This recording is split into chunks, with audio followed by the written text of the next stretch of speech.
Welcome to Shadow Frames, where forgotten images reveal their darkest secrets. Today, we examine a photograph that has puzzled historians and paranormal researchers alike. It captures a theater audience from 1913, their faces frozen in time, while watching a now-forgotten performance. At first glance, it appears to be merely a historical curiosity, a glimpse into entertainment before the Great War changed everything. The photograph shows rows of well-dressed patrons in a moderately sized theater. Ladies wear elaborate hats adorned with feathers and flowers, their high-collared dresses speaking to the fashions of the Edwardian era. Gentlemen sit stiffly in formal attire, bow ties and pocket watches catching the photographer's flash. The interior suggests a provincial theater, perhaps in a mid-sized American city, ornate enough to demonstrate civic pride, yet lacking the grandeur of metropolitan opera houses. In the foreground, barely visible at the edge of the stage, stand several figures, the theater troupe mentioned in the caption that accompanied this image. Their costumes suggest a dramatic production, though the specific play remains unidentified. Contemporary accounts describe this company as remarkably talented, drawing impressive crowds despite being relatively unknown before arriving in town. But it's not the performers that draw our attention. It's what experts noticed when digitally enhancing the photograph, something overlooked for decades until modern technology revealed what shouldn't be there. Several audience members wear masks, not theatrical masks or costume pieces that might be expected at a specialty performance. These are plain, almost featureless coverings that obscure their wearers' identities completely. They appear unnaturally white against the sepia tones of the photograph, seemingly glowing among the shadowed faces surrounding them. Most disturbing is their placement. The masked figures aren't clustered together, but dispersed throughout the audience. One in the third row center, another near the back right, two more scattered along the left side. Their postures match their neighbors perfectly, heads tilted at identical angles toward the stage. Yet something about their stillness feels different, more absolute. Theater records indicate no masked ball or themed event coinciding with this performance. No newspaper accounts mention audience members in masks, though reviews praised the production effusively, noting the audience seemed utterly entranced and moved beyond normal theatric appreciation. More puzzling still, attendance records list fewer patrons than appear in the photograph. When researchers tracked down descendants of known attendees, several recounted family stories about that evening. One elderly woman recalled her grandmother's account. She said some people in the audience didn't seem to belong there, said they never blinked, never coughed, never shifted in their seats like normal folks do during a long show. Another descendant shared a diary entry written by his great-grandfather the night after attending. Cannot shake the feeling of being watched during the performance, not by the players, but by something else. Several strangers scattered about seemed to observe the audience rather than the stage.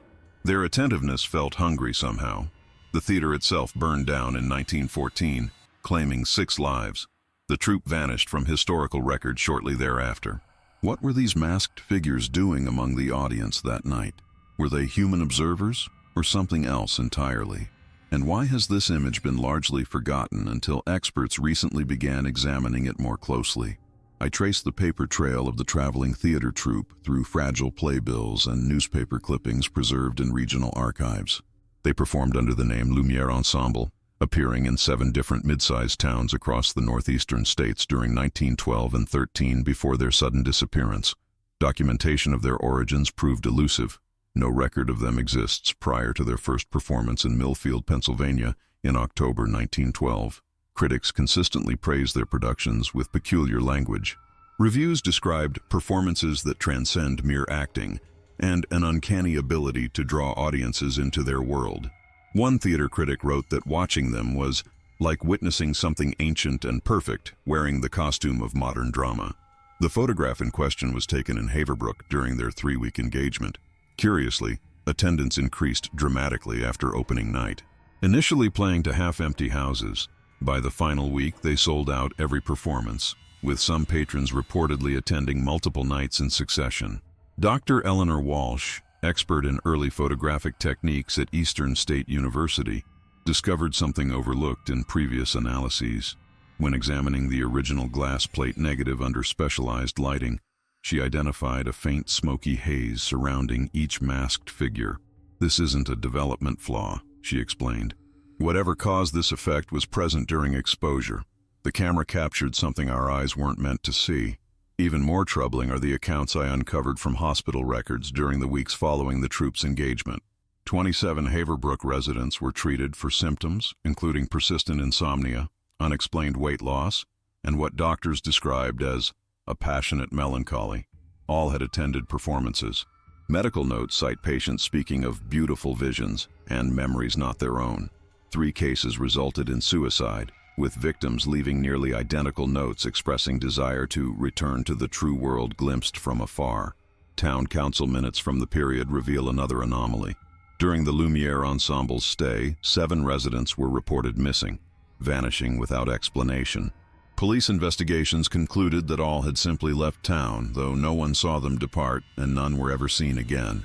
Each disappeared after attending a performance, and remarkably, each vacancy in the audience was filled the following night by one of the masked figures. The diary of Haverbrook's mayor, Samuel Thornton, contains this disturbing entry dated 3 days after the troops' departure. Dreamt again of that place they showed us, that magnificent city of impossible towers and endless twilight. The masked ones moved among us, selecting. They knew who would understand. God help me, I almost wish they had chosen me too. Most unsettling was my discovery in the effects of theater owner Theodore Kingston. A sealed envelope contained a backstage photograph of the troupe, taken without their knowledge. Where their faces should be, the image shows only blurred, elongated features, as though caught in motion despite the subjects appearing stationary to the naked eye. Whatever the Lumiere Ensemble truly was, they left a trail of fascination, madness, and disappearance in their wake. Perhaps the masked figures weren't observers at all, but rather recruiters. The theater program for the Lumiere Ensemble's final performance in Haverbrook has become an artifact of particular interest. Recovered from the estate of Marjorie Winters, who attended every night of the 3-week run, the program contains handwritten annotations in the margins that appear to be in 2 distinct handwritings. One set, presumably Marjorie's, describes the actors with increasing reverence. Their movements, so precise, like watching living statuary, and later, the lead's voice reaches inside and rearranges something fundamental. Her final note, barely legible. They're showing us the way home. The second handwriting remains unidentified, cramped symbols interspersed with English phrases. 7 suitable, 2 alternatives if needed, and most disturbingly, the hungering ones approve this selection. Professor James Caldwell from the Department of Anthropology at Miskatonic University identified similarities between these symbols and those found in certain pre-Sumerian artifacts. These markings suggest a system of notation far older than our established timeline for written language, he explained before his sabbatical 4 months ago. His colleagues report no contact since his departure to investigate similar theatrical phenomena in rural Vermont. Photographic analysis reveals another peculiarity about the masked audience members. In 3 cases where they appear in profile, the masks show no visible means of attachment. No strings, no bands, nothing securing them to their wearers' faces. More disturbing still, one photograph taken during intermission shows audience members mingling in the lobby, but the masked figures remain seated, perfectly still, in the otherwise empty theater. Local historian Martha Pierce discovered property records indicating the theater's unusual architectural history. The building underwent renovation 6 months before the Lumiere Ensemble's arrival, supervised by an unknown architect who specified curious modifications, asymmetrical spacing between seat rows, subtle alterations to ceiling height ratios, and most peculiarly, the installation of specialty mirror panels in precise locations throughout the auditorium. When mapped out, Pierce explained, these elements form a complex geometric pattern that makes no architectural sense, but resembles certain mystical diagrams found in obscure 16th century texts on dimensional theory. The theater's unusual acoustics were frequently mentioned in contemporary accounts. Audiences described hearing whispers from everywhere and nowhere during quiet moments, and sensing the building itself breathing in rhythm with the performance. Sound engineers who later studied the site's ruins identified what they termed impossible resonance patterns that would have created standing wave formations throughout the audience. Most revealing was my interview with Eliza Harrington, now 107 years old, the last living person to have attended a Lumiere performance. Her recollections remained vivid despite her advanced age. They weren't wearing masks, she whispered. her clouded eyes fixed on something distant. Those were their faces. The rest of us, we were the masked ones, hiding behind our human features. When I asked what happened to those who disappeared, her answer chilled me. They didn't leave. They emerged, like butterflies from chrysalides. Their true forms finally unfolded after the final curtain call. She smiled then, reaching toward her bedside table where, wrapped in yellowed tissue paper, lay a smooth white object, unmistakably one of the masks from the photograph. "Soon," she murmured, stroking its surface lovingly. "My turn soon." The Lumiere Ensemble's influence extended beyond Haverbrook. My investigation revealed similar occurrences in each town where they performed, the same pattern of increasing attendance, mesmerized reviews, and disappearances following their departure. In Millfield, 6 vanished. In Westport, 9. In Haverbrook, 7. Always in multiples of 3, and always preceded by the appearance of masked figures in the audience.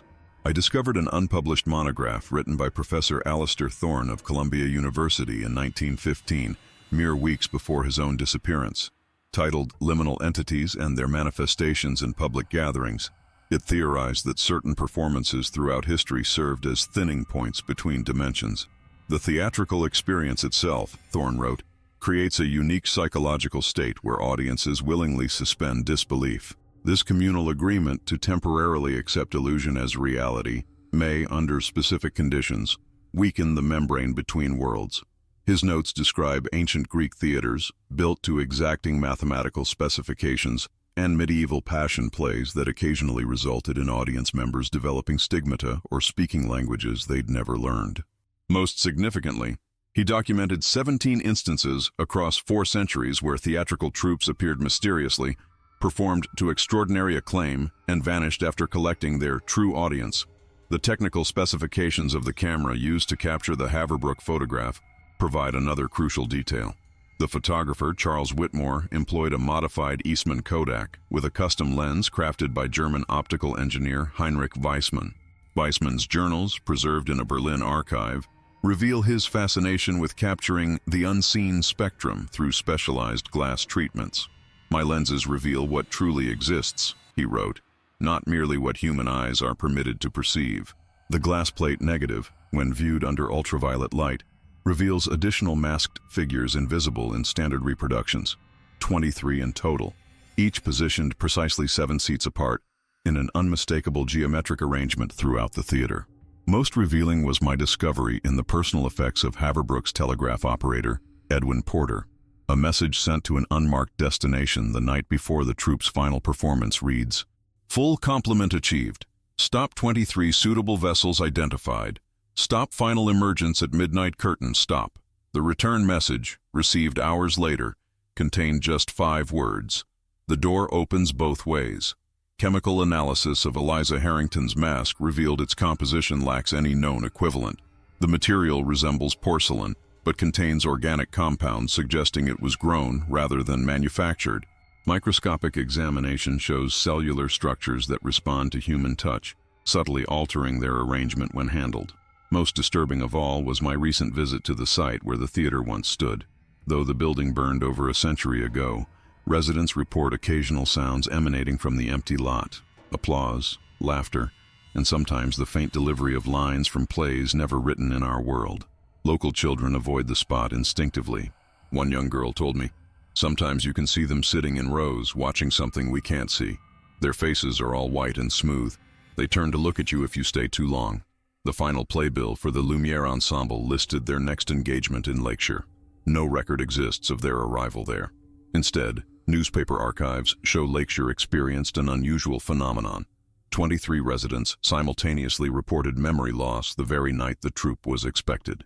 The deterioration of Eliza Harrington's health accelerated dramatically after our interview. Nurses reported she spent her final days whispering to the mask, which they described as unnaturally warm to the touch. The night she died, exactly 100 years after the Lumiere Ensemble's final performance, all electronic devices in the care facility malfunctioned simultaneously. Security footage shows her room door opening at precisely midnight, though no one entered or exited according to staff. Her body was found in a peculiar state. Medical examiner Dana Reynolds noted, The deceased exhibited advanced tissue desiccation inconsistent with time of death. The facial muscles showed evidence of extreme contraction, as if pulled backward through the skull. The mask was missing from her room. I've since uncovered a declassified government report from 1954 documenting Operation Spotlight, a classified investigation into performance-based dimensional anomalies. Intelligence officers monitored theatrical venues across the country after identifying a pattern of incidents with similarities to the Lumiere phenomena. The report contains transcripts of interviews with Haverbrook survivors who attended performances but weren't selected. Recurring descriptions include actors who moved like marionettes manipulated by invisible strings, and scene transitions where the stage briefly contained impossible geography. Multiple witnesses reported moments when performers seemed to speak directly to specific audience members in voices that bypassed the ears and resonated inside the skull. The Operation Spotlight report also references recovered journals from Theodore Kingston, the theater owner. His final entry, dated 3 days before the fire, reads, "They are not actors becoming characters. They are something else temporarily becoming actors. The masks in the audience are their anchors, their way of remaining connected to their realm while extending into ours. God help us, they've been feeding on our attention all along." Most significant was my discovery while researching the Lumiere Ensemble's costumes. Historical photographs show identical costume elements appearing in theatrical productions across different centuries. A distinctive ruffled collar in an 1870s Boston production, the same unusual headpiece in 1930s Vienna, identical unusual footwear in 1960s Tokyo, always in productions described as transcendent or mesmerizing, always followed by disappearances. I've been attempting to track the mask recovered from Eliza Harrington's room.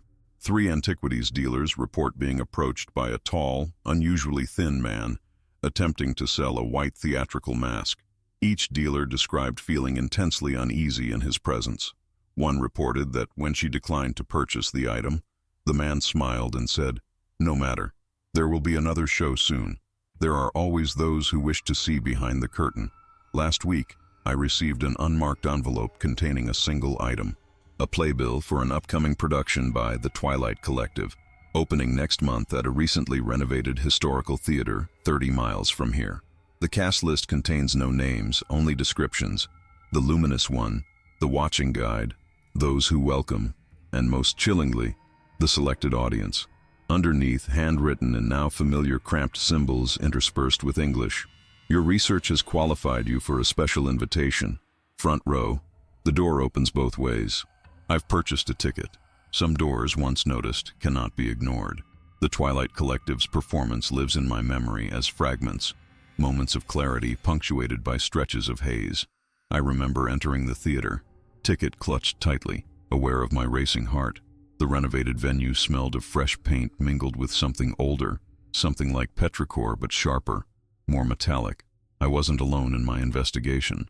Professor Claudia Morrow from the Department of Comparative Mythology accompanied me, her expertise in liminal spaces potentially valuable. We agreed to separate upon entering. She would observe from the balcony while I took my designated front row seat. The audience filled in gradually. I noted their demographics, their behaviors, searching for patterns. Most seemed ordinary theatergoers, couples on dates, arts enthusiasts, elderly patrons with season tickets. Yet interspersed among them, I spotted individuals sitting too straight, their movements too deliberate, their attention fixed not on their programs, but on specific audience members. As the lights dimmed, I counted 7 of these watchers.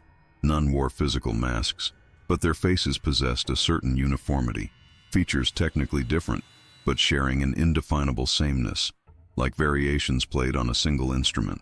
The curtain rose without announcement. No conventional stage setting greeted us, but a series of translucent screens arranged in concentric half-circles. Behind each, barely visible figures moved in synchronized patterns. Their silhouettes suggested human form while simultaneously contradicting it, limbs occasionally elongating beyond natural proportion, torsos narrowing to impossible dimensions. The performance defied classification. Not quite dance, not quite theater, not quite ritual. The figures moved between screens, sometimes merging with one another, sometimes fragmenting into multiple forms. No words were spoken. Instead, sounds emanated from everywhere at once. tones that seemed to vibrate directly against the bones of the inner ear. Most disturbing was my growing awareness of the audience's participation. Each movement on stage corresponded to subtle shifts among the watchers scattered throughout the theater. When a performer extended an arm in graceful arc, a watcher would turn slightly toward a specific audience member. When performers merged behind screens, watchers would momentarily close their eyes. 40 minutes into the performance, I realized Claudia was no longer in the balcony. The sensation began subtly, a feeling of double awareness. I remained conscious of sitting in my seat, yet simultaneously experienced the perspective of standing elsewhere, observing myself from behind. The second viewpoint strengthened until I perceived the theater through two sets of eyes simultaneously. Through my original vision, I watched the performers. Through the other, I watched myself watching. In this dual state, I noticed something previously invisible: thin filaments of pearlescent light extending from the performers through the watchers and terminating at the temples of selected audience members. These connections pulsed rhythmically, growing brighter with each cycle. I felt one forming at my own temple, a gentle pressure, then warmth, then the distinct sensation of something unfolding within my mind. Memories not my own blossomed. A city of impossible geometry bathed in perpetual twilight, beings moving through connected chambers like blood through veins. The sweet collective thought of minds linked across unfathomable distance. As consciousness began slipping away from my physical form, I made one desperate effort. The pen in my pocket, I drove it through the filament connecting me to elsewhere. The severance felt like shattered glass behind my eyes. I awoke outside the theater, bleeding from both nostrils, with no recollection of my exit. The theater now stands empty. The Twilight Collective vanished, along with 23 audience members, including Claudia. But something remains behind. In mirrors sometimes, I glimpse another set of eyes looking back, patient, waiting for the broken connection to heal. The discovery in my apartment terrifies me. 3 days after the Twilight Collective's performance, I found a white mask resting on my pillow, not the one from Eliza Harrington's room, but identical in its unsettling smoothness. No signs of forced entry, no explanation for its appearance. When held to light, faint markings become visible across its surface, the same symbols from the theater programs and telegrams. I've photographed and translated what I can, resulting in fragmented phrases: partial vessel, incomplete transition, and awaiting repair. The connection I severed isn't healing on its own. It's being deliberately reconstructed.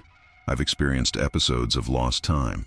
Yesterday, I discovered 3 hours missing from my day, returning to awareness at my desk with ink-stained fingers. The pages before me contained detailed sketches of the theater's layout with modifications, additional mirror placements, altered seating arrangements, precise measurements for stage dimensions. The handwriting was mine, but I have no memory of creating these plans. More disturbing are the phone calls. My cell rings at precisely 3:17 each morning. When answered, I hear only the sound of an audience applauding, growing louder until it becomes overwhelming, then abruptly cutting to silence. I sought help from Dr. Stephen Parker, an expert in dissociative conditions. During our session, I described my experiences while he recorded notes. Upon reviewing the audio afterward, I discovered something chilling. While my voice detailed my experiences with the Twilight Collective, a second voice occasionally overlaid mine, speaking those same cramped symbols, barely audible beneath my words. Parker hasn't responded to my calls since our appointment. His receptionist claims no record of my visit.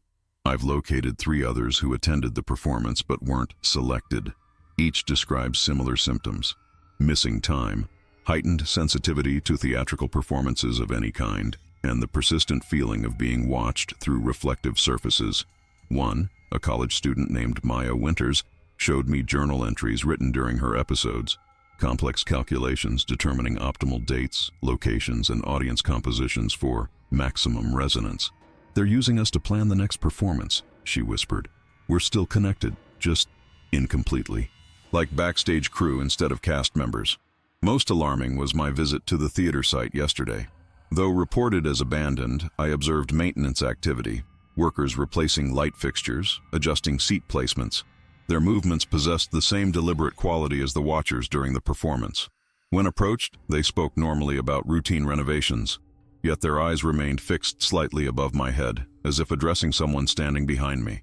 The marquee, supposedly dark since the Twilight Collective's disappearance, briefly illuminated as I departed. For just moments, it displayed a date, 3 weeks from now, before returning to darkness. I've contacted authorities, but my concerns sound delusional without evidence. The theater's ownership traces to a holding company established 1913, the same year as the Haverbrook performances. Its board members exist on paper only, with addresses leading to abandoned properties. The filament I severed is being repaired strand by strand. In dreams, I see those 23 taken audience members. They no longer appear human. Their bodies have elongated, their features smoothed toward featureless uniformity. They stand in that twilight city, gazing back through what feels like thinning membrane between worlds. They're waiting for the next performance, and this time, they're the ones wearing the masks. In my apartment, surrounded by my research materials, I've begun to notice they're subtly rearranging themselves when I'm not looking. Newspaper clippings I've carefully organized chronologically shuffle into new patterns, geometric arrangements that echo the seating charts of the Lumiere Ensemble's performances. I've started covering all reflective surfaces. The glimpses I caught in mirrors have evolved. What began as a sensation of being watched has transformed into visible alterations. My reflection occasionally performs movements with microsecond delays or makes subtle gestures I'm not making. Yesterday, I watched my mirrored self smile faintly while my actual face remained frozen in horror. The white mask remains on my nightstand despite multiple attempts to destroy it. I've crushed it under my heel, burned it, even dissolved it in acid. Each morning it reappears, unmarked but subtly altered. The symbols etched on its interior surface slowly multiply, crawling outward toward the edges like an advancing language. Dr. Eleanor Walsh contacted me after analyzing the photographs I sent her of the mask. Her voice trembled as she described what specialized imaging revealed. "It's not empty," she whispered. "There's something inside it, an anatomical structure that doesn't match any known biological system. It's waiting for compatibility." 3 nights ago, I woke to find myself standing before my bathroom mirror, the mask raised halfway to my face. I have no memory of retrieving it or leaving my bed. My arms moved without conscious direction, pulled by unseen strings. I've discovered others investigating the Lumiere Ensemble have met troubling fates. Professor Caldwell, who identified the pre-Sumerian symbols, was recently found wandering in Vermont woods, speaking exclusively in those same symbols. His research notes filled with architectural plans for a structure he called the threshold stage. 5 other researchers across 3 decades suffered mental breakdowns precisely 7 days after beginning their investigations. Maya Winters has stopped responding to my calls. Her roommate reports she's still attending classes, but seems different somehow, more like she's practicing being human than actually being one. The most haunting development came yesterday. While reviewing my audio recordings from the Twilight Collective's performance, mostly capturing audience reactions since filming was prohibited, I discovered something in the background noise. Beneath the applause, digitally enhanced and isolated, a voice clearly speaks my full name, followed by words that chill me. "Your disruption is temporary. The role has already been written." The understudy becomes the performer. The theater marquee now permanently displays the date, though the venue remains officially closed. Local newspapers announce no upcoming performances, yet I've observed people purchasing tickets from a small booth that appears only during odd hours, staffed by a figure whose face I cannot quite focus on. Most disturbing of all was this morning's mail, an envelope containing an employment contract listing me as dramaturge for the upcoming production. The signature line already bears my handwriting, though I have no memory of signing it. The performers and audience were never separate entities in this production. They were stages of transformation, cocoon and butterfly, mask and face, vessel and inhabitant. And I'm beginning to understand my assigned role in the next performance isn't to watch, or even to be watched. It's to hold the door open. Time becomes increasingly unreliable as the performance date approaches. I wake sometimes to find notebooks filled with technical diagrams, schematics for lighting arrangements that would create precise shadow patterns across audience seating. My handwriting, but executed with a precision I've never possessed, annotated with measurements calculated to 4 decimal places. The mask has begun to respond. When alone in my apartment, I hear faint vibrations emanating from it. Not sound exactly, but something that resonates in the bones behind my ears. These vibrations intensify whenever I handle my research materials or attempt to contact outside help. 3 separate emails to academic colleagues have disappeared from my sent folder. Calls disconnect precisely 23 seconds after I mention the Lumiere Ensemble. The isolation feels deliberate, a quarantine before transition. I visited the library archives yesterday to access newspaper microfilms from 1913, searching for additional connections. The archivist initially denied the existence of the materials I requested, insisting no such theater had existed in Haverbrook. When I produced my previous research notes, her expression changed subtly, her features remaining identical while somehow conveying an entirely different entity behind them. "Those who seek confirmation often find transformation instead," she said, her voice layered with harmonics impossible for human vocal cords. She handed me a file that contained not newspaper clippings but costume sketches for the upcoming performance. My name was written beside one design. The role of dramaturge is becoming clearer.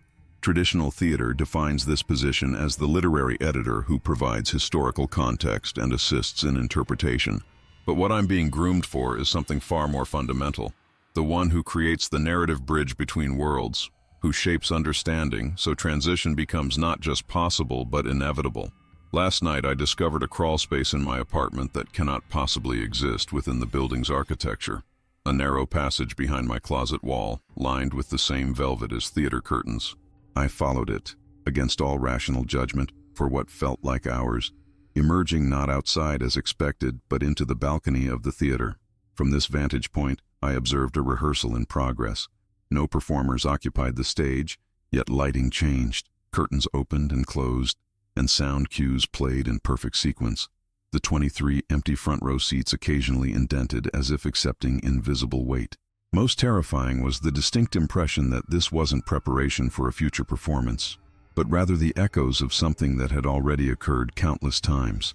The mask accompanied me somehow, though I hadn't brought it. I found it resting on the balcony railing, angled to face me rather than the stage. I'm losing distinction between investigator and subject. My reflection this morning revealed faint luminescent filaments reconnecting at my temples, the severed connection rebuilding itself strand by ethereal strand. When I touch these phantom threads, images flood my consciousness. The twilight city growing closer, its impossible architecture no longer alien, but increasingly familiar. I understand now why no investigation into the Lumiere Ensemble has ever been completed. The researchers don't disappear. They transform into chroniclers of their own transition. Night seals itself against my windows as I make what may be my final entry. The theater's opening, scheduled for tomorrow evening, feels less like an upcoming event and more like the inevitable completion of something set in motion a century ago. The mask speaks to me now without pretense. Its vibrations have evolved into whispered communications that bypass my ears entirely. It reveals the Lumiere Ensemble's true lineage. Not a theater troupe at all, but something far older that has moved among humanity since before civilization, harvesting selected individuals through moments of collective focus. Throughout history, they've adapted their methods to changing times. Ancient mystery cults, medieval passion plays, Victorian seances, all served as transition points where the barrier between worlds thinned through concentrated attention. The development of formal theater provided their most effective mechanism yet, a sanctioned space where reality is willingly suspended by all present. I've found references to their activities in obscure theatrical superstitions. The tradition of keeping one light burning in an empty theater, the ghost light, began not to prevent accidents as commonly believed, but because early stage managers discovered darkened theaters sometimes gained additional seats overnight. The prohibition against whistling backstage originated when stagehands noticed whistled notes in specific sequences caused brief ripples in reality, revealing figures watching from just beyond perception. The Haverbrook incident of 1913 marked their first attempt at a mass transition. Previous harvests had been individual, selective, but something in that period, perhaps humanity's own technological acceleration, prompted a more ambitious collection. The fire that destroyed the theater wasn't accidental, but rather the natural consequence of such a large-scale breach between worlds. I've been experimenting with the influence I seem to have as designated dramaturge. Yesterday, I deliberately rearranged my research materials into a counter-pattern. Within hours, I experienced excruciating migraines and nosebleeds until I restored them to their proper configuration. But in that brief window of rebellion, I managed to contact Professor Walsh again. "They don't want just anyone," she whispered, understanding immediately when I called. "Historical records show a pattern. They select artists, visionaries, people with unusual perception. The audiences aren't random victims. They're cultivated perceivers whose consciousness can survive transition. This explains why researchers become participants. Those with enough insight to recognize the pattern are automatically candidates for incorporation. I've made one final attempt at intervention. I've mailed copies of my complete research to 17 different recipients, individuals studying liminal phenomena, theatrical history, and dimensional theory. I've selected them carefully, focusing on those whose perception might be developed enough to understand, but whose awareness remains safely below the threshold that would attract attention. The packages include warnings, methodology for protection, and most importantly, instructions to wait. Not to investigate immediately, but to preserve the knowledge until sufficient understanding develops to counteract what's happening. The mask vibrates with newfound intensity as I write this. It knows what I've done. The filaments at my temples burn cold, no longer attempting seduction but exerting direct control. Tomorrow evening, 23 specially selected audience members will attend a performance unlike any they've consciously experienced. I will stand at the threshold between stage and seats, between worlds, between states of being, and despite my resistance, I will fulfill my role perfectly. I set aside my journal, hands trembling too severely to continue writing. The mask's vibrations had intensified to an almost unbearable frequency, filling my apartment with a sound like distant choral humming. Most troubling was how beautiful I now found it. My phone rang, 3:17 in the morning, right on schedule. This time I heard not just applause, but a single voice cutting through. "The final alteration requires your participation." I've begun experiencing what I can only describe as overlapping realities. While sitting at my desk, I simultaneously perceive myself standing in the theater's wings, watching technicians adjust lights that cast no shadows. These parallel awarenesses no longer feel intrusive, but increasingly natural, like remembering how to use a language long forgotten. This morning, I discovered all 17 packages I'd mailed had been returned, each marked address unknown, despite my meticulous verification of recipients. Opening one revealed only blank pages, my careful documentation somehow erased during transit. When I checked my digital backups, I found similarly empty files, though their metadata showed proper sizes and creation dates. Only this journal remains intact, perhaps because it's meant to complete the transition rather than prevent it. During a moment of clarity, I visited the public library's local history section, searching for any record of similar theatrical phenomena before the Lumiere ensemble. The reference librarian, a different person from my previous visit, guided me to an unlabeled archive drawer containing programs from traveling performances dating back to 1876.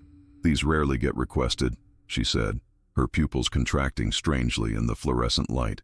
"Only those with particular interest find them worth examining." Within these yellowed documents, I discovered identical patterns recurring across decades, troupes appearing without prior history, performances described in terms of transcendent experience, subsequent missing persons. What differed were the names and superficial theatrical styles, each adapted perfectly to their era's artistic sensibilities. Most revealing was a daguerreotype from 1862 showing a San Francisco audience watching what the caption described as a most innovative staging of non-classical theatrical forms. In the front row sat 3 figures with familiarly blank features, while interspersed throughout the crowd were 7 others, with faces slightly turned away from the camera, the watchers, and the watched in their eternal arrangement. As I reached to examine it more closely, my fingers passed through the photograph as though it were merely projected light. The librarian smiled from across the room, her face momentarily shifting to reveal something smooth and white beneath. The mask now follows me without being carried. I find it waiting in every room I enter, always positioned to watch my movements. When I accidentally brushed against it this afternoon, I experienced a vivid vision, not of the Twilight City, but of myself on stage, performing movements that communicated across dimensional barriers. I understood then, the dramaturge doesn't merely facilitate transition, he becomes the translation itself. The performance isn't scheduled for tomorrow night, it's already begun. I wake disoriented, uncertain of time's passage. The date of the performance has arrived, yet my memories of the morning exist as shattered fragments. I recall standing before my bathroom mirror, not looking at my reflection, but through it, as though the glass served as window rather than barrier. Beyond my image stretched a vast auditorium unlike any earthly theater, its geometry following rules that human architecture cannot accommodate. The theater program sits before me now, manifesting on my desk without delivery. Its cover bears no title, only an embossed mask identical to the one watching me from across the room. Inside, the cast list names individuals I've come to know through my investigation: Eleanor Walsh, Claudia Morrow, the archivist, Maya Winters, each assigned cryptic designations: the witness, the vessel, the archive, the conduit. My own name appears under dramaturge, followed by a description that chills me: he who has always been with us, wearing temporary flesh. Most disturbing is the audience list. 23 names of people I've never met but somehow recognize, as though they've occupied my dreams. Beside each name is a precise seat assignment and a single word: suitable. The theater's history has revealed itself as infinitely deeper than I first understood. While researching the Haverbrook incident, I believed I was tracking the Lumiere Ensemble's earliest appearance. I now understand they have no earliest appearance. The theatrical harvests have continued uninterrupted since before recorded history, adapting to each era's performance conventions while maintaining their essential purpose. They aren't visitors from elsewhere.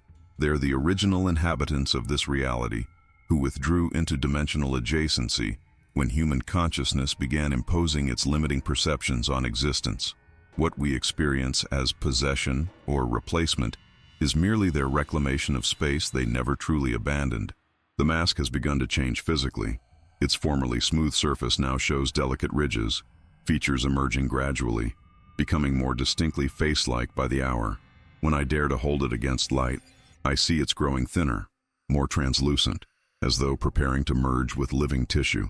Most revealing was what I discovered beneath my own wallpaper this afternoon: layers of theatrical programs dating back centuries, plastered as insulation. They document performances across continents and eras, each describing productions by companies with different names but identical purposes.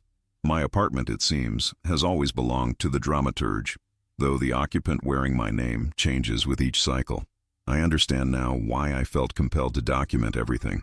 The journal isn't meant to warn others. It's the script itself, the narrative framework through which transition is facilitated. Each dramaturge records their awakening to create the pathway for the next. The mask no longer seems separate from me. When I look at it, I experience double vision, seeing both the object and my own face simultaneously, the distinction between them blurring with each passing hour. Tonight's performance will begin exactly as scheduled. I will take my place at the threshold between audience and stage, between observers and observed, between was and will be. And like every dramaturge before me, I will finally recognize my reflection for what it truly is: not a mask, but the face behind the human costume I've temporarily worn. The theater stands waiting, its doors unsealed for the first time since that final night. I shouldn't have returned, yet here I am, drawn by compulsions beyond my control, keys appearing in my pocket though I never possessed them before. The renovation is complete, though no construction crews were ever publicly contracted. The lobby gleams with surfaces too perfect to be natural materials: marble that shifts subtly under sustained gaze, brass fixtures that remain warm to touch despite the building's chill. Most unsettling are the new mirrors installed at precise intervals, each angled to create infinite reflections that seem to capture slightly different versions of whatever stands before them. What terrifies me most is recognizing my own handiwork. The architectural modifications match exactly the drawings created during my episodes of Lost Time. The slightly asymmetrical arrangement of seats, the calculated angles of lighting positions, the acoustic paneling designed to create standing wave resonances at specific frequencies. I designed this theater while believing I was investigating it. The stage remains empty, yet not unoccupied. Standing center, I sense presences in the wings, entities waiting just beyond perception, performers who move between worlds rather than merely between scenes. The curtains occasionally stir without breeze, brushed by figures preparing for their entrance. Most revealing was my discovery beneath the stage. A trapdoor, unlisted in any blueprint, leads to a circular chamber whose walls are lined with masks, hundreds of them, representing every iteration of the performance throughout history. Some ancient, crafted from materials I cannot identify. Others modern, yet disturbingly personalized. I recognized one immediately as the mask that would have been Claudia Morrow's had she completed her transition. Each bears a name etched into its interior surface. Mine waits on a pedestal at the chamber's center, no longer blank, but now featuring fully formed features, my own, yet subtly altered, as though capturing some essential version of myself previously hidden beneath flesh. The programs have been arranged on every seat, 23 of them for tonight's specially invited audience. I didn't write or print them, yet they match the one that appeared on my desk perfectly. The ticket office reports all seats sold, though their records show no transaction details, only names matching those listed in the program. Most revealing was what I found in the theater's archived records, now accessible to me though previously hidden.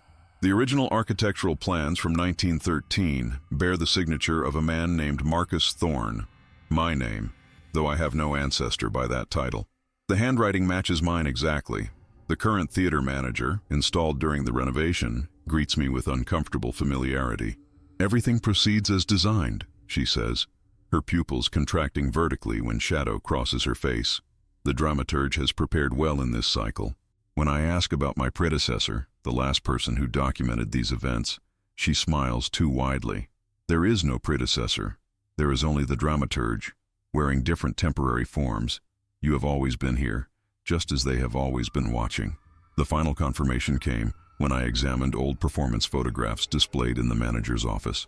In each historical image, spanning decades, stands a figure at the threshold between audience and stage. Though the clothing changes with each era, the stance remains identical, and I recognize it as my own characteristic posture, impossible to mistake. I haven't been investigating their performances. I've been remembering my own. The moment of performance arrives with inevitability. 23 guests enter the theater, each moving with the strange precision of sleepwalkers conscious within their dreams. I recognize none of their faces, yet feel intimate familiarity with each, as though I've selected them across multiple lifetimes. Watching their lineages develop the particular qualities of perception necessary for what comes next. I stand in my designated position, threshold keeper between audience and stage. The mask rests against my chest, no longer an external object but something that feels like an extension of my own bone structure. Its weight changes continuously, sometimes unbearably heavy, sometimes weightless, as though calibrating itself to match some frequency I cannot yet consciously perceive. The theater manager approaches, her movements too fluid for conventional anatomy. "The preparations are complete," she murmurs, her voice containing harmonics that cause the mask to vibrate sympathetically. However, there's an irregularity in the pattern. She gestures toward the back row where a 24th figure sits, unauthorized, unselected. Even from this distance, I recognize Dr. Parker, notepad in hand, observing with clinical detachment. The psychiatrist I consulted has become an observer of the observers. "A witness outside the designated pattern creates instability," she continues. "The transition requires perfect symmetry. For the first time since my investigation began, I feel something beyond the puppeteered emotions permitted by my handlers. Genuine alarm cuts through their influence. Parker's presence represents something unprecedented, an independent variable in their carefully balanced equation. The manager registers my reaction, her features momentarily slipping to reveal something segmented beneath. The performance cannot accommodate variance. The dramaturge must remove the irregularity. My body moves without conscious direction toward Parker's seat. Each step feels simultaneously predetermined, yet newly improvised, as though I'm both following an ancient script and writing it simultaneously. The mask grows warmer against my chest, anticipating proximity to an unplanned participant. Parker shows no surprise at my approach. Instead, he studies me with the calm assessment of someone confirming a hypothesis. "Fascinating progressive manifestation," he murmurs, making notes without looking at his paper. "Subject exhibits classic signs of identity dissolution, consistent with targeted psychoformative infiltration." His clinical detachment cuts through my enthrallment like a blade through cobwebs. "You need to leave," I manage, fighting against the pressure building behind my eyes. "You don't understand what's happening here." "On the contrary," Parker responds, his pen still moving. "I understand perfectly what's attempting to establish localized reality dominance through coordinated consciousness manipulation. The interesting question isn't what they are, but why they require human perception to fully manifest. The manager appears beside me, moving too quickly for human locomotion. "Remove him," she hisses, her voice causing filaments of pain behind my eyes. But Parker merely smiles, retrieving something from his pocket. A small mirror, its surface inscribed with familiar symbols. "Did you think you were the first dramaturge to wake up during the performance?" he asks, angling the mirror toward the stage. The reflection shows not empty space, but hundreds of masked figures waiting in perfect stillness, watching not the stage, but the audience with hungry anticipation. The mirror in Parker's hand turns impossibly cold, frost crystallizing around its edges as it reveals what should remain unseen. The manager lunges toward him with inhuman speed, but freezes mid-motion when the reflected light touches her face. For one terrible moment, her features separate like segments of an insect's carapace, revealing glimpses of something ancient and vast, occupying the human shell. They can't maintain their disguises when forced to see themselves as they truly are, Parker explains calmly. Mirrors don't just reflect light, they reflect reality back upon itself. That's why theatrical superstitions have always warned against certain reflective angles backstage. The pressure behind my eyes builds to excruciating levels as conflicting imperatives war within my consciousness. The mask against my chest burns like dry ice, painfully cold, yet searing. Through this agony comes clarity. I have played this role before, countless times, yet never with this variation. You were one of them, I realize, studying Parker with new understanding. A previous dramaturge who broke the cycle. Parker nods, his clinical detachment faltering to reveal momentary compassion. 1972. I was researching mass hysteria phenomena when I encountered their performance in Vienna. Like you, I documented everything while gradually becoming their instrument. Unlike you, I discovered their fundamental weakness in time. The manager recovers herself, features realigning into human configuration. "This disruption changes nothing," she hisses. "The threshold has already been prepared. The selected await transition." She gestures toward the 23 audience members who remain motionless in their seats, eyes fixed forward in perfect synchronization. I feel the pull of my designated position, the space between audience and stage where worlds connect. My role demands I facilitate what comes next, the moment when the barrier thins enough for what waits beyond to reach through and claim its selected vessels. Yet Parker's intervention has created a hairline fracture in their perfect design. Through this crack, I glimpse another possibility. "Their power lies in theatrical convention," Parker explains urgently. "The shared agreement that separates performers from audience, the willing suspension of disbelief. Break that convention, and their influence shatters." The theater lights flicker as something vast presses against the dimensional membrane, sensing disruption in its carefully orchestrated harvest. From the stage emanate sounds no human instrument could produce, harmonics that vibrate directly against the brainstem. "Choose," Parker says simply. "Continue as their instrument, or become something they never anticipated, a performer who acknowledges the artifice." The mask vibrates against my chest with increasingly desperate frequency as I approach the stage. Beyond the curtain, silhouettes gather, elongated figures waiting for my signal to begin the transition. 23 audience members lean forward in perfect unison, ready to receive what they believe is transcendence. My role as dramaturge stretches back through centuries of performances, each ending identically. Yet no script, no matter how ancient, can anticipate every possible variation. And I have just discovered mine. I step onto the stage facing both audience and performers, occupying a position neither role should claim. The architecture of reality trembles at this unprecedented configuration. In traditional theater, performers never acknowledge the artificial nature of their performance while in character. To do so destroys the spellbinding audience to illusion. This performance has been occurring continuously since before human civilization, I announce, my voice carrying unnatural resonance through the theater. What you perceive as entertainment is actually consumption. The 23 selected audience members remain perfectly still, but something flickers behind their eyes, recognition fighting through enforced enchantment. The mask against my chest grows painfully cold, its vibrations becoming erratic as I continue disrupting the pattern. Behind me, beyond the curtain, the elongated figures withdraw slightly, their silhouettes wavering like heat distortion. The manager storms toward me, her movement stuttering between human locomotion and something more akin to insectile scuttling. "The cycle cannot be broken," she hisses. "The harvest has always succeeded. Because the dramaturge has always played his assigned role. Parker calls from the back row, mirror still raised. Theater exists through mutual agreement between performer and audience. Break that agreement, and the performance collapses. I feel ancient knowledge surfacing through my fragmented memories, the accumulated experience of every previous iteration of myself, the Lumiere Ensemble, the Twilight Collective, and countless other names across centuries, all masks for the same entities who found in theatrical convention the perfect mechanism for bridging dimensional barriers. You are not witnessing a performance, I tell the entranced audience. You are the performance. Your perception creates the reality they require to manifest fully. Several audience members twitch, hands rising to their temples where the luminous filaments connect them to elsewhere. The theater's temperature plummets as something vast expresses its displeasure through atmospheric disturbance. The manager reaches me, her human disguise slipping further with each step.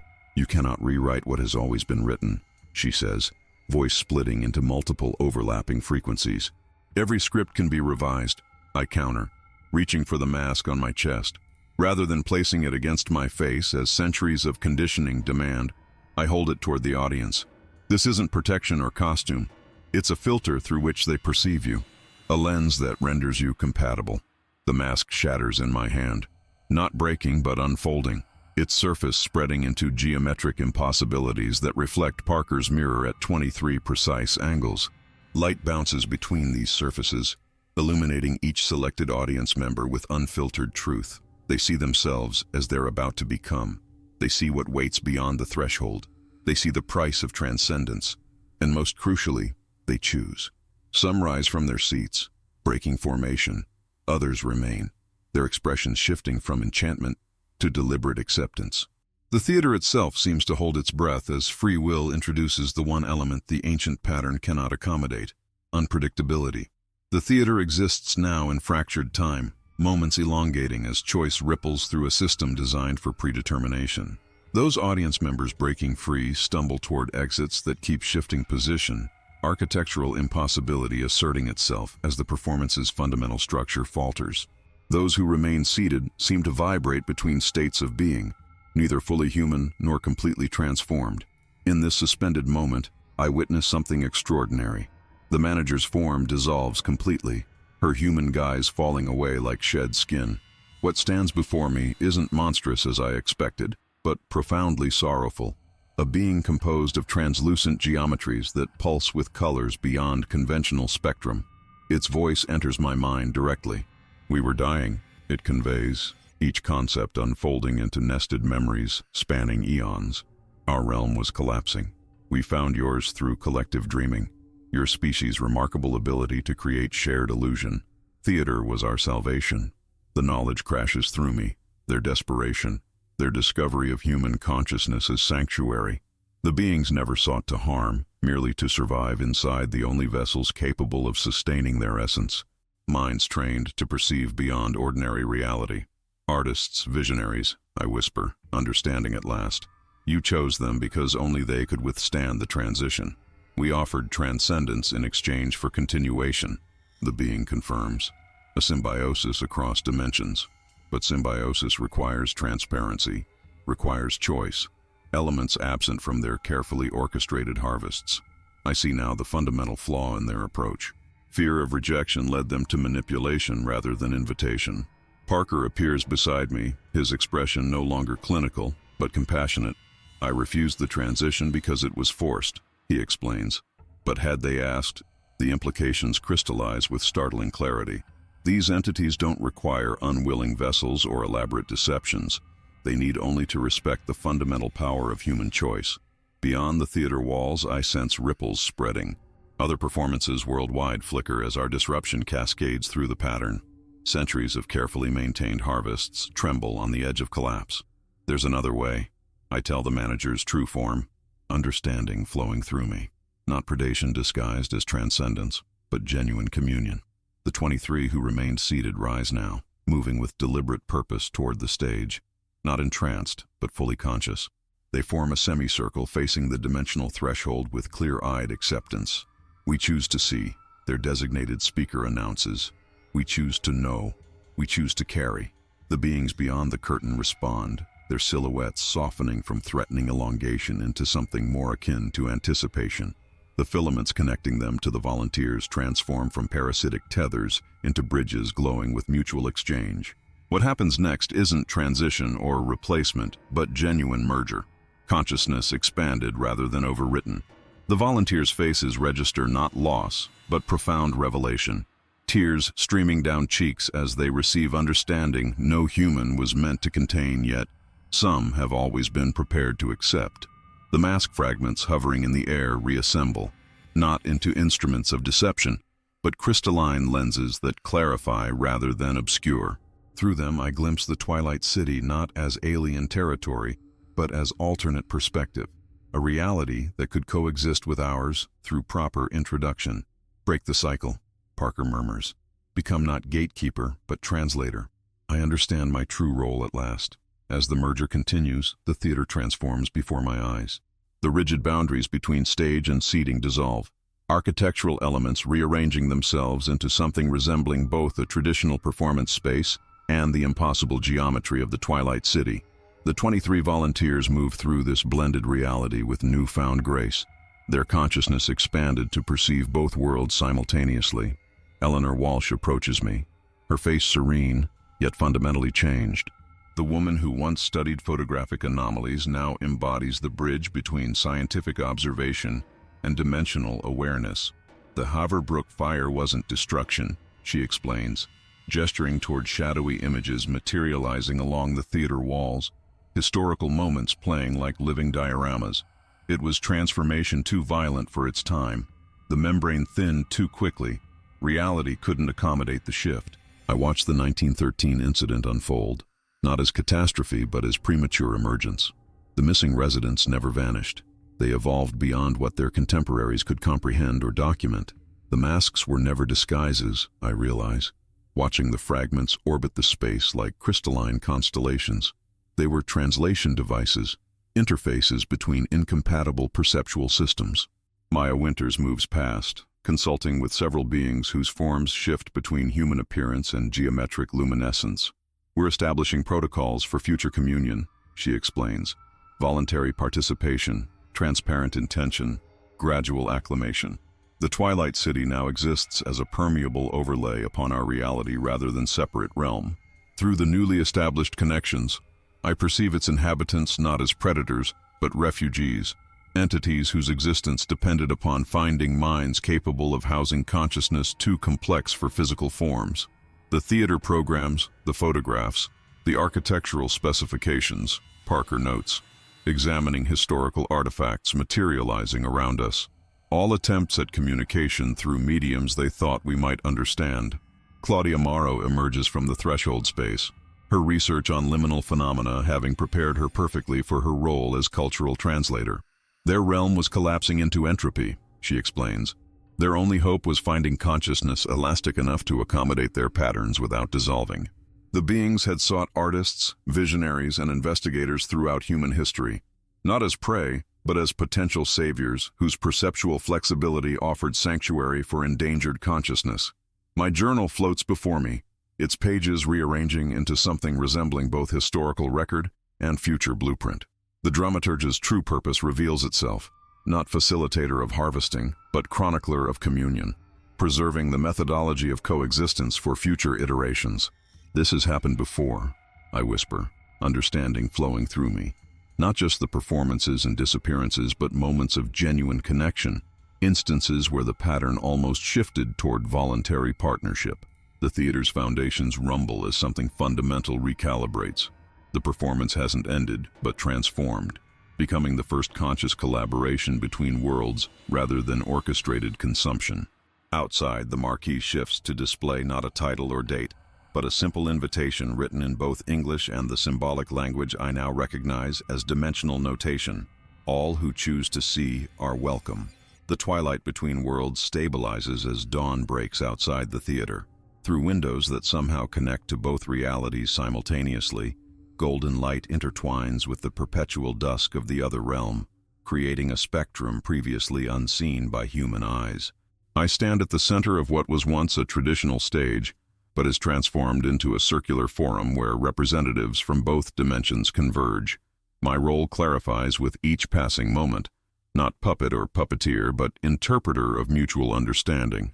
The collection never needed to be clandestine, Walsh explains, examining architectural plans that now function as dimensional maps. Their secrecy arose from previous rejections, historical persecutions when they attempted direct contact. The beings, whom I now understand call themselves the Lumiere, in our approximation of their self-designation, communicate through resonance patterns that translate into both images and emotions.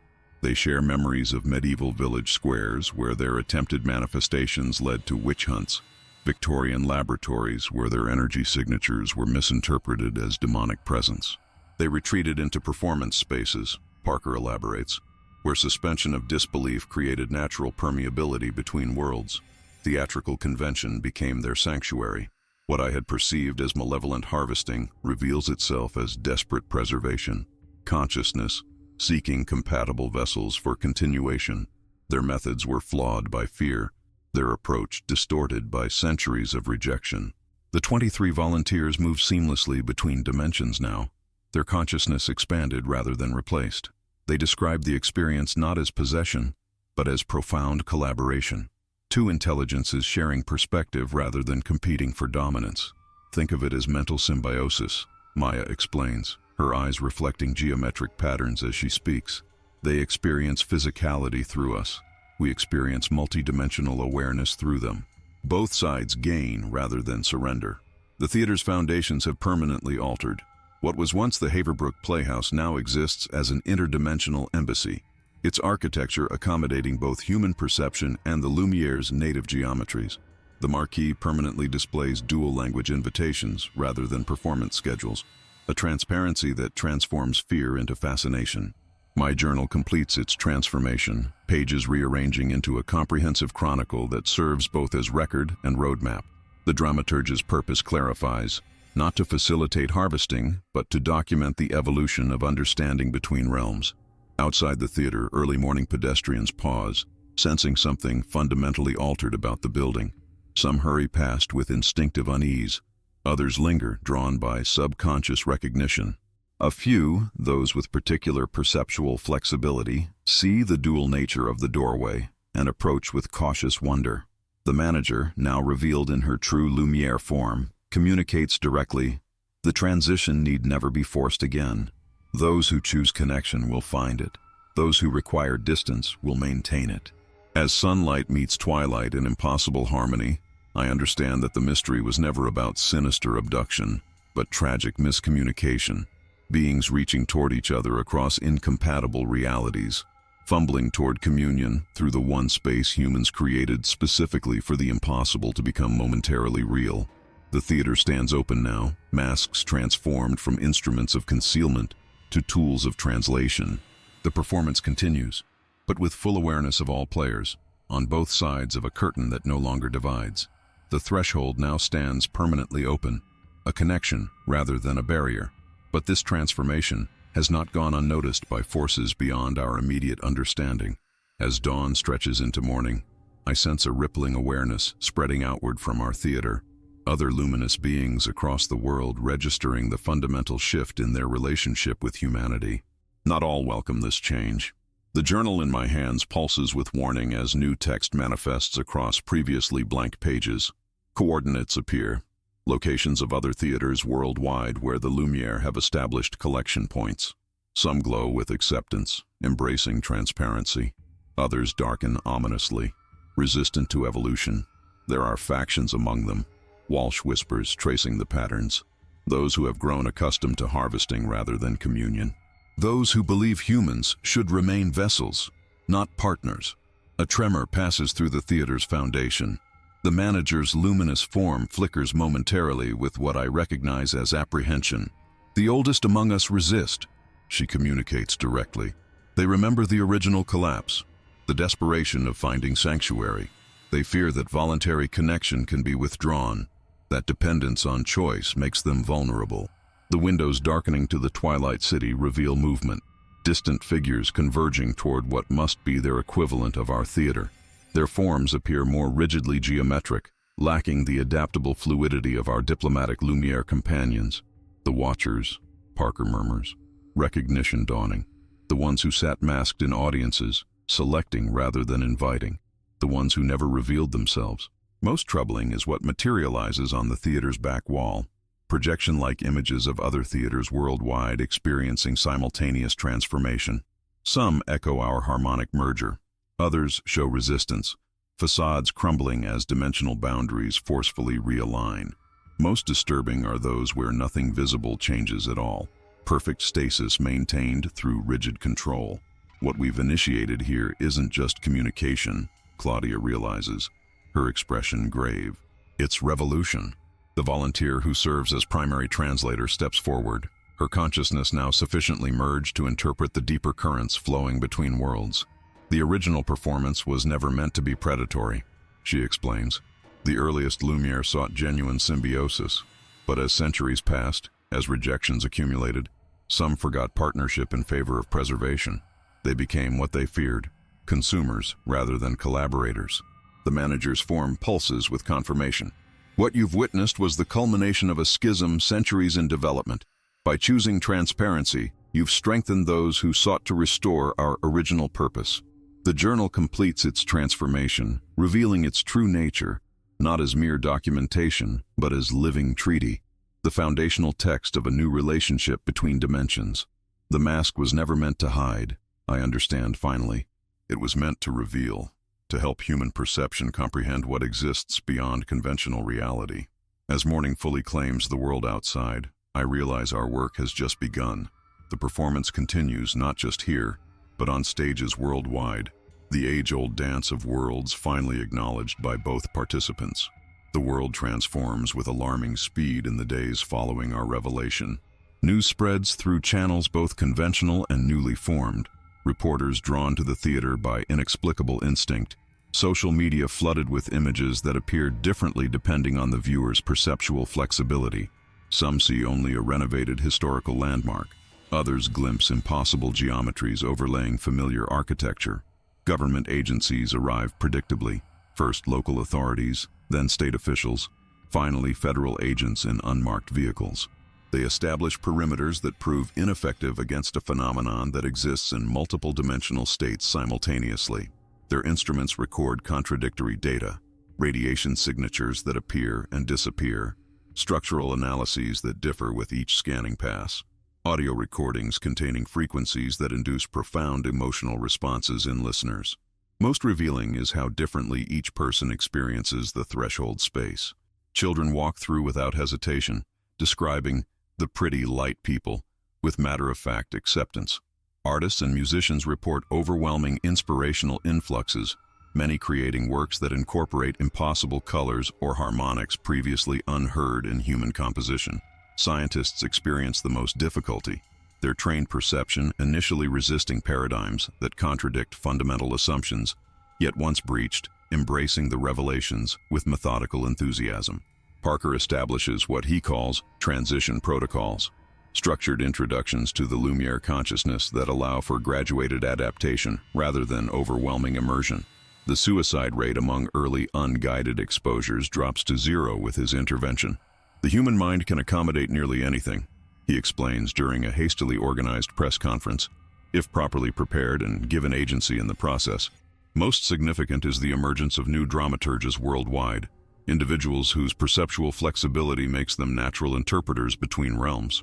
My journal reproduces itself impossibly, copies appearing in 17 languages on 6 continents, finding those whose minds are structured to comprehend both realities simultaneously. Not all revelations bring harmony.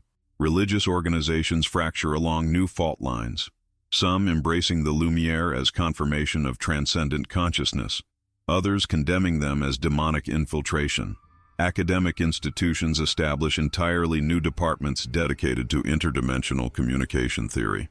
Intelligence agencies worldwide scramble to determine whether national security implications exist in consciousness that recognizes no geopolitical boundaries. Most troubling are reports of resistance from both sides. Human groups attempting to purify theaters, identified as threshold spaces, matched by increasingly desperate actions from Lumiere factions, unwilling to abandon harvesting practices. The treaty established in our theater provides framework for understanding, but implementation remains fragile, vulnerable to fear and entrenched methods.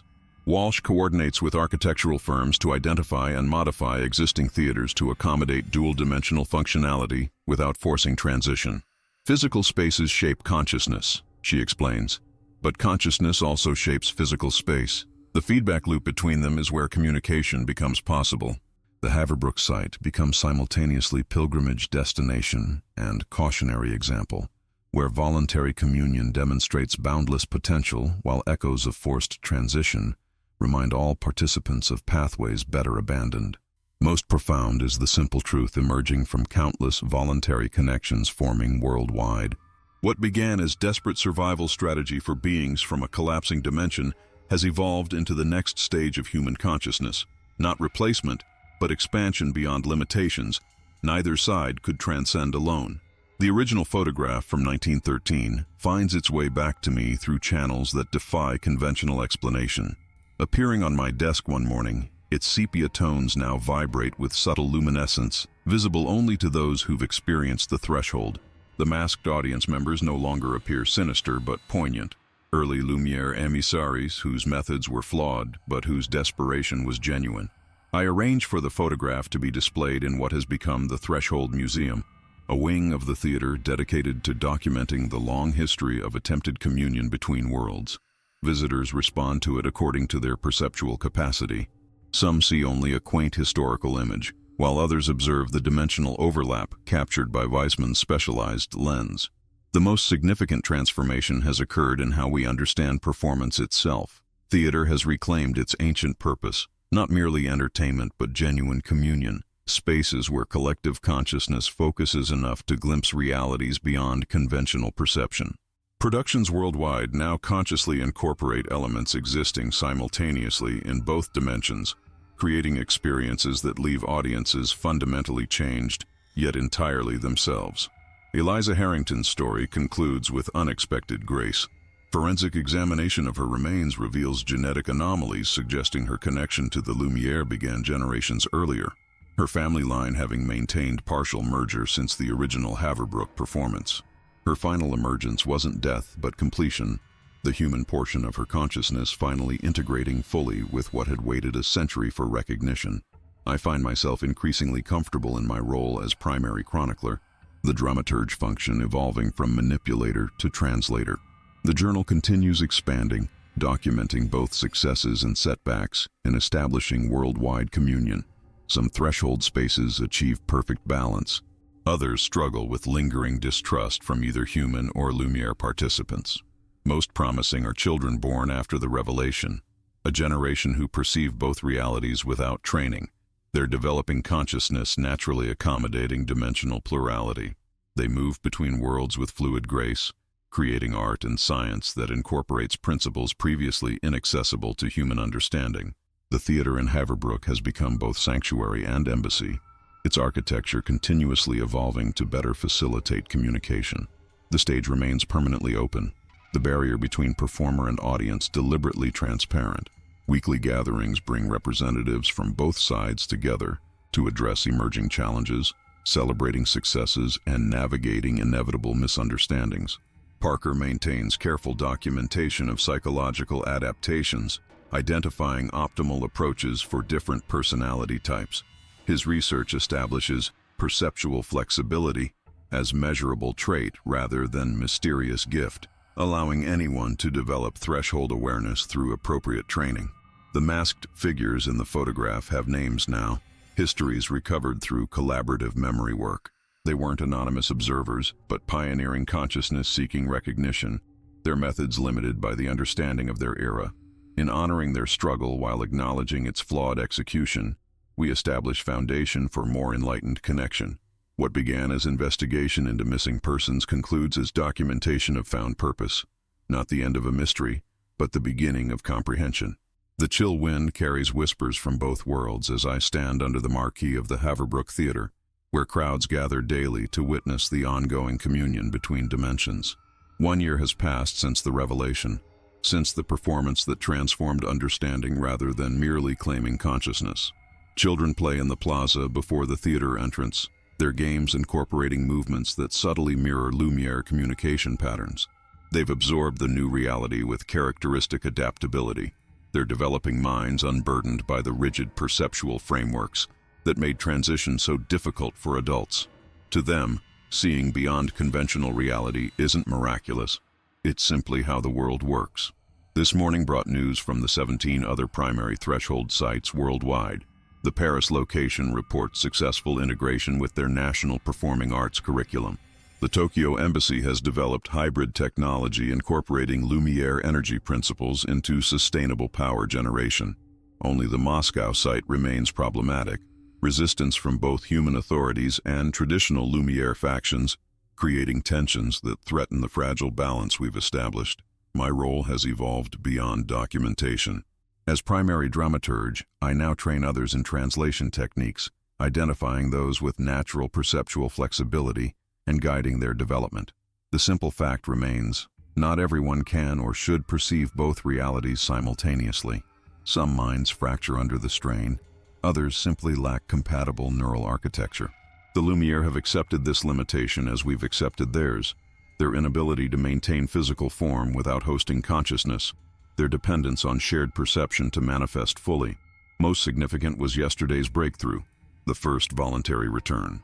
A merger participant who had fully integrated with Lumiere consciousness requested reversal, finding the expanded awareness overwhelming after months of communion. The success of this separation proves what many feared impossible. The connection can be dissolved without harm to either consciousness. This discovery eliminated the final barrier to widespread acceptance, proving that communion needn't be permanent to be meaningful. Eleanor Walsh approaches as I stand contemplating the theater, her movement fluid with the graceful precision that marks all long-term participants.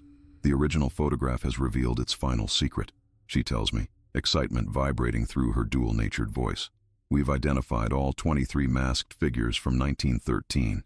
The last was Raymond Thorne. The name strikes like lightning.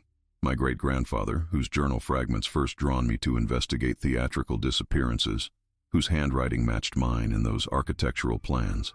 My lineage has always been connected to the threshold, not by accident or selection, but by inheritance. Consciousness structured for perception across boundaries, minds built for translation between worlds. The revelation completes my understanding. My investigation was never external. It was recovery of inheritance, remembrance rather than discovery. The mask I so feared was simply mirror to my true nature.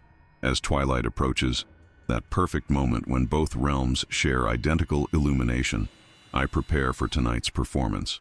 Not as observer or subject, but as willing participant in continuous communion. The final journal entry awaits composition, the last fragment in a chronicle spanning centuries of approaching recognition. The theater doors open. Light from two worlds spills onto the pavement. I step forward into conclusion and beginning simultaneously. The photograph from 1913 sits among the permanent collection at the Threshold Museum, now one of the most visited cultural institutions in the world. Visitors stand before it daily, each perceiving something different according to their perceptual capacity. Most see merely historical curiosity, fashionable Edwardian theatergoers watching a forgotten performance. Others, those with developed threshold awareness, observe the luminous connections binding audience to performers, the delicate filaments of communion that the camera somehow captured. I visit monthly, drawn by both professional obligation and personal connection. Today, a small group of school children press their hands against the protective glass, some giggling at the outdated fashions, others falling silent as they perceive the dimensional overlap their young minds navigate so easily. They didn't know what they were looking at, whispers one girl, no more than 9 years old. The photographer saw, though. That's why he used the special camera. Her observation startles me. We've never publicly disclosed Charles Whitmore's role in documenting early threshold activity. His modified Eastman Kodak with Weismann's specialized lens deliberately capturing what human perception typically filtered out. What makes you think that? I ask, kneeling beside her. She turns, her eyes reflecting geometric patterns I recognize immediately. Because he's still taking pictures. I've seen him at the other theaters. A chill traces my spine. Whitmore supposedly died in 1921, yet consistent reports describe an elderly photographer at threshold sites worldwide, his antique camera capturing moments of transition with uncanny precision.